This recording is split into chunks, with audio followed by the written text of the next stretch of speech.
मला ठाऊक आहे शत्रू तुला हानी पोचवण्याचा प्रयत्न करतोय, पण मी त्याचं रूपांतर तुझ्या भल्यासाठी करतोय. चिंता सोड आणि आता शांतपणे ऐक.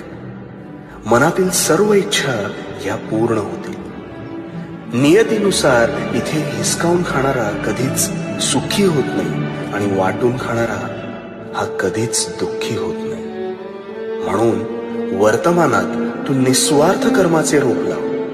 कोणाच्या आशेवर अथवा मदतीला अवलंबून राहू नकोस, कारण त्या रोपावर येणाऱ्या फळावर अधिकार हा फक्त आणि फक्त तुझाच असेल.